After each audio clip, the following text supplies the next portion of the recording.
nous avons 6 cours d'appel. La Cour d'appel de Dakar, qui a son siège établi à Dakar. Son ressort s'étend aux tribunaux de grande instance de Dakar, Pikine, Guédiawaye et Rufisque. La Cour d'appel de Thiès, qui a son siège établi à Thiès.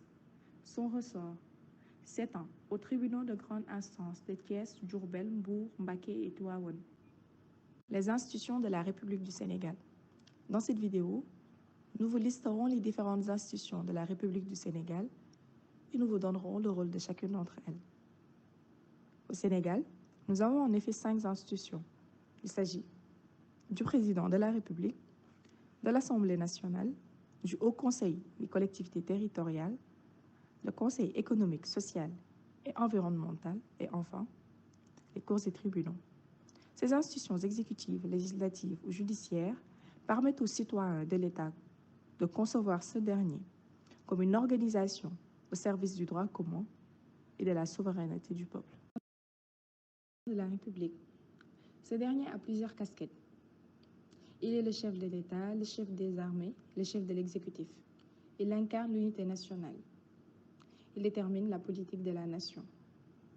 En tant que chef de l'exécutif, il nomme le Premier ministre, promulgue des lois, signe des ordonnances, des décrets, préside le Conseil des ministres. Il peut soumettre un projet de loi à référendum. Il peut dissoudre l'Assemblée nationale. En tant que chef de l'État, il veille au respect de la Constitution. Il assure le fonctionnement régulier des institutions et la continuité de l'État. Il est le garant de l'indépendance nationale, de l'intégrité du territoire et du respect des traités. Il accrédite les ambassadeurs. Et en tant que chef des armées, il préside les conseils et comités supérieurs de la défense nationale. Le président de la République est le garant de l'indépendance de la justice. Il dispose d'un droit de grâce. Et lorsque les institutions du Sénégal, son intégrité ou son indépendance sont menacées de manière grave et immédiate, le président dispose de pouvoirs spéciaux. Et sauf cas de haute trahison, le président de la République ne peut être poursuivi devant les tribunaux pendant toute la durée de son mandat. Il est élu au suffrage universel direct et au scrutin majoritaire à 2 tours. Depuis son accession à l'indépendance, le Sénégal a connu 4 présidents de la République. Léopold Sédar Senghor, de août 1960 à décembre 1980, Abdou Diouf, de janvier 1981 à mars 2000, Abdoulaye Wade, de mars 2000 à mars 2012, et enfin Macky Sall, qui est au pouvoir depuis avril 2012. La deuxième institution de la République du Sénégal, c'est l'Assemblée nationale. Elle est au cœur de notre démocratie. Elle est l'institution où le peuple délègue ses représentants, appelés députés, pour exercer le pouvoir législatif. Elle vote la loi, contrôle l'activité gouvernementale, peut provoquer la démission du gouvernement par le vote d'une motion de censure. Elle forme le pouvoir législatif. Quant à ses pouvoirs, retenons que son rôle est de débattre, de proposer, d'amender et de voter les lois et de contrôler l'action du gouvernement. Pour rappel, notons que le Sénat formait avec l'Assemblée nationale les différentes chambres du Parlement du Sénégal. Elle a été créée en 1999, supprimée en 2001, rétablie en 2007, puis supprimée de nouveau en 2012. Depuis 2017, le nombre de députés qui siègent à l'Assemblée nationale du Sénégal est de 150 pour les nationaux et 15 pour la diaspora. Les députés sont élus pour 5 ans au suffrage universel direct. La troisième institution de la République du Sénégal est le Haut Conseil des collectivités territoriales. Ce Haut Conseil est une assemblée consultative qui complète l'architecture institutionnelle afin d'accompagner le processus de développement des territoires. Il intervient opportunément dans les formations d'avis qui reflètent les préoccupations des populations. Depuis 2016, le Haut Conseil des collectivités territoriales, institué par le président de la République, vise à apporter une touche nouvelle à l'acte 3 de la décentralisation. Quant à son fonctionnement, Il faut noter que le Haut Conseil des collectivités territoriales compte 150 hauts conseillers désignés par un mandat de 5 ans. Les instances et les structures du Haut Conseil des collectivités territoriales sont l'Assemblée plénière, la Conférence des présidents, les commissions et les services administratifs. Pour assurer un équilibre, tous les membres du Haut Conseil des collectivités territoriales ne sont pas désignés par le chef de l'État. En effet, 80 conseillers sont élus au suffrage universel indirect et seulement 70 sont désignés par le président de la République parmi les membres de la société civile, les organisations socio-professionnelles et diverses autres catégories de la société. Le Haut Conseil des collectivités territoriales a pour mission de renforcer la participation active des acteurs territoriaux à la définition, l'instauration et l'évaluation des politiques publiques territoriales pour une meilleure inclusion des citoyens dans l'identification des besoins et des priorités, ainsi que dans la conception et la mise en œuvre des politiques de décentralisation. La quatrième institution du Sénégal est le Conseil économique, social et environnemental. Cette institution est créée par la loi numéro 2012-16 du 28 septembre 2012 portant révision de la Constitution, mais son organisation et son fonctionnement ont été fixés par la loi organique numéro 2012-28 du 28 décembre 2012. Le Conseil économique, social et environnemental est compétent pour examiner les projets et les propositions de loi, ainsi que les projets de décret à caractère économique, social et environnemental, à l'exclusion des lois de finances. Il assure la représentation des principales activités économiques, sociales et environnementales, favorise la coopération entre les différentes catégories professionnelles et assure leur participation à la politique de développement de la nation. Tous les ans, le Conseil économique, social et environnemental assure au président de la République un rapport sur la situation économique, sociale et environnementale du Sénégal. Chaque année, le gouvernement doit faire connaître au Conseil économique, social et environnemental en assemblée les suites données à ses études et avis. Au Sénégal, son président, c'est M. Idrissa Seck. Le Conseil économique, social et environnemental peut être saisi par le président de la République, l'Assemblée nationale ou le Premier ministre au nom du gouvernement de demandes d'avis ou d'études. Il peut s'autosaisir de l'examen des questions économiques, sociales et financières et entreprendre à cet effet les études et enquêtes nécessaires et à mettre en conclusion les avis, les suggestions de réforme qui lui paraissent de nature à favoriser le développement économique, social et environnemental. Sa saisine par le président de la République peut être obligatoire ou facultative. Obligatoire pour les projets de loi, de programmes et de plans à caractère économique, social et environnemental. Facultative pour les projets de loi, de programmation définissant les orientations pluriannuelles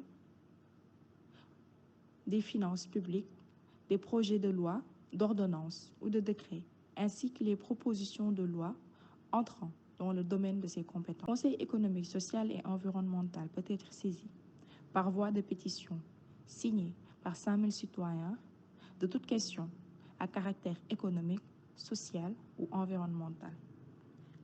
N'oubliez pas de liker, commenter et partager la vidéo.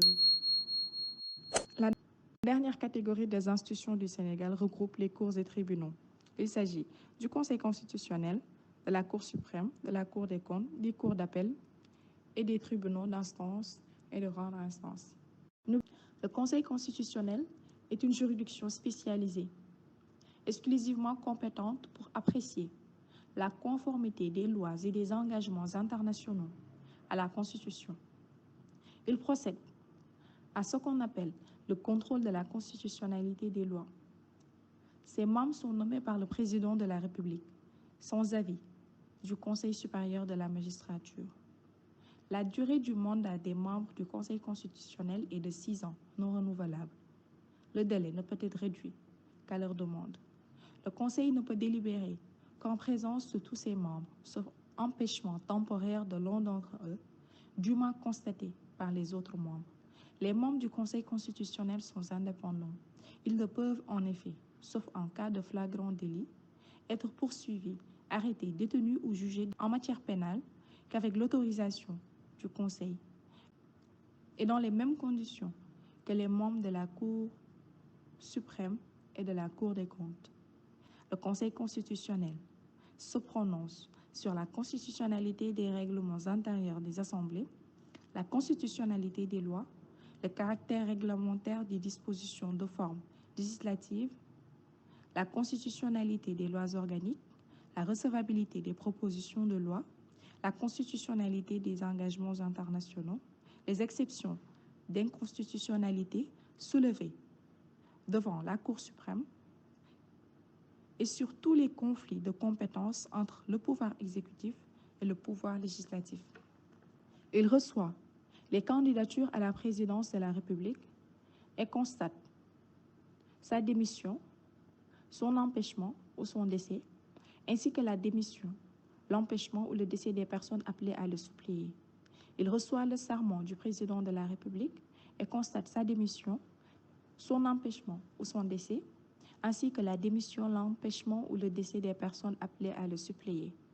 Le Conseil constitutionnel donne son avis lorsque le président de la République décide de soumettre un projet de loi au référendum ou après dissolution de l'Assemblée nationale. Il constate le cas de force majeure pour le report de la date du scrutin. La Cour suprême du Sénégal. Elle est créée par l'ordonnance numéro 77 du 3 septembre 1960. Elle est juge en premier et dernier ressort de l'excès de pouvoir des autorités exécutives ainsi que de la légalité des actes des collectivités locales. Sous réserve des matières relevant de la compétence d'attribution d'autres juridictions, la Cour suprême se prononce sur les pourvois en cassation pour incompétence, violation de la loi ou de la coutume dirigés contre les arrêts et jugements rendus en dernier ressort par toutes les juridictions, les décisions des conseils d'arbitrage des conflits collectifs de travail. Elle connaît également, par voie de recours en cassation, les décisions de la Cour des comptes, des décisions rendues en dernier ressort par les organismes administratifs à caractère juridictionnel. La Cour suprême ne connaît pas du fond des affaires. Comme on dit, elle ne juge pas les faits, elle juge le droit. La Cour des comptes. Elle a pour mission principale de s'assurer du bon emploi de l'argent public et d'en informer les citoyens. Elle procède au contrôle juridictionnel des comptes des comptables publics, du contrôle de l'exécution des lois de finances, du contrôle du secteur parapublic et de la sanction des fautes de gestion. Pour plus de détails concernant la Cour des comptes, voir la loi organique numéro 2012-23 du 27 septembre 2012 sur la Cour des comptes, notamment en ses articles 29 à 32. Les cours d'appel. N'oubliez pas de liker, commenter et partager la vidéo. Les cours d'appel. Elles connaissent par la voie de l'appel des demandes tendant à la réformation partielle ou à l'information des jugements rendus par les juridictions du premier degré. Au Sénégal, nous avons 6 cours d'appel. La Cour d'appel de Dakar, qui a son siège établi à Dakar. Son ressort s'étend aux tribunaux de grande instance de Dakar, Pikine, Guédiawaye et Rufisque. La Cour d'appel de Thiès, qui a son siège établi à Thiès. Son ressort s'étend aux tribunaux de grande instance de Thiès, Diourbel, Mbour, Mbacké et Tivaouane. La Cour d'appel de Saint-Louis, qui a son siège à Saint-Louis, et son ressort s'étend aux tribunaux de grande instance de Saint-Louis, Matam et Louga. La Cour d'appel de Ziguinchor, qui a son siège à Ziguinchor, et dont son ressort s'étend les tribunaux de grande instance de Ziguinchor, Kolda et Sédhiou. La Cour d'appel qui a son siège établi à son ressort s'étend des tribunaux de grande instance de Kaolack, Fatick et Kaffrine. Enfin, la Cour d'appel de Tamba, qui a son siège établi à Tamba. Son ressort s'étend aux tribunaux de grande instance de Tamba et de Kédougou. Enfin, nous avons les tribunaux. Il s'agit des tribunaux d'instance et les tribunaux de grande instance. Les tribunaux d'instance sont les anciens tribunaux départementaux et les tribunaux de grande instance sont les tribunaux régionaux. Voir à cet effet le décret numéro 2015-1145 du 3 août 2015 fixant la compétence et la composition des cours d'appel, des tribunaux de grande instance et des tribunaux d'instance. Et pour plus de détails sur les tribunaux, voir la vidéo sur le principe du double degré de juridiction. Merci d'avoir suivi cette vidéo. N'oubliez pas de liker, commenter et partager la vidéo.